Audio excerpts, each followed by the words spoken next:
recording. This is Lori Reisler, my mom, interviewing about 9/11, and she knows that this is going on YouTube. Yep.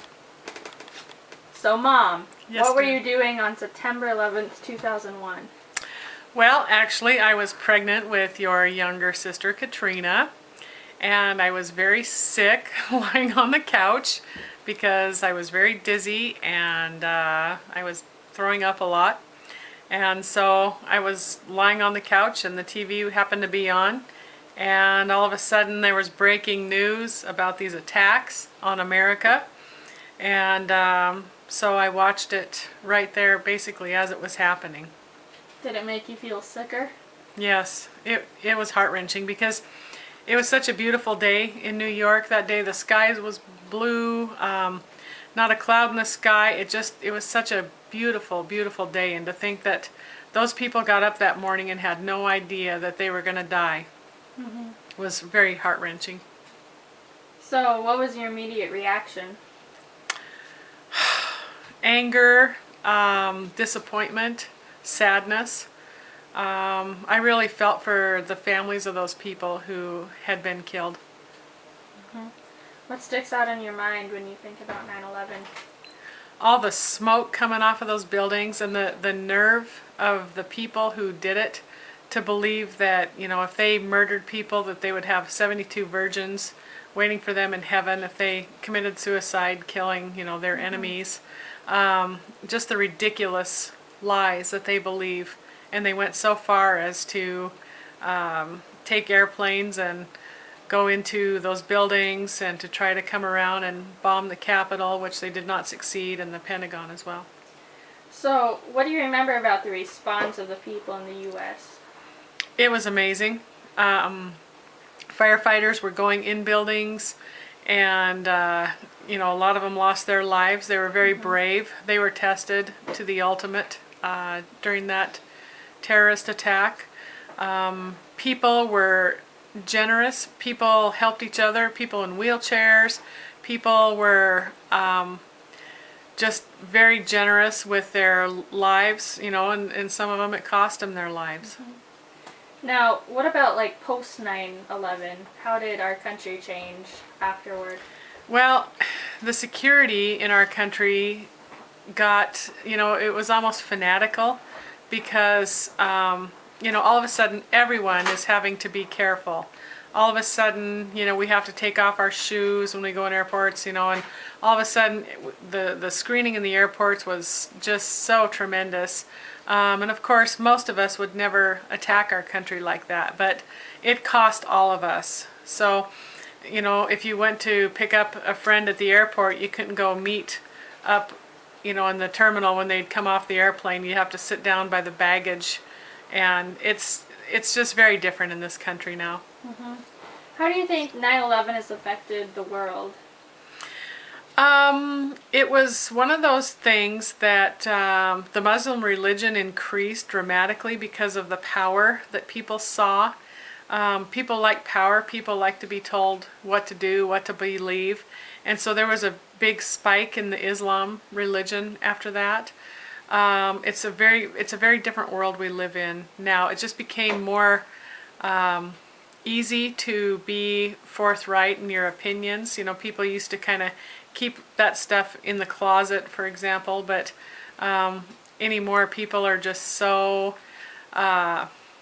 open with their opinions, good or bad. So you mentioned how airport security increased. What other changes have you seen in our government? Well, during that time, George Bush was president, and he really bolstered our military because when Bill Clinton was in the office, yes, he balanced the budget, but basically what it cost was our military.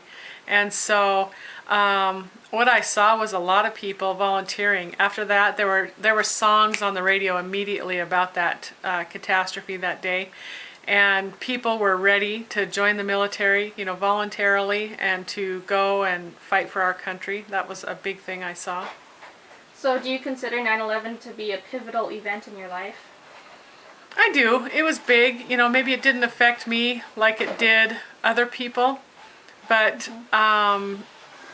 you know, as far as I was too old, and like I said, I was pregnant when this happened. And so, you know, I certainly wasn't going to put on boots and go fight in the military.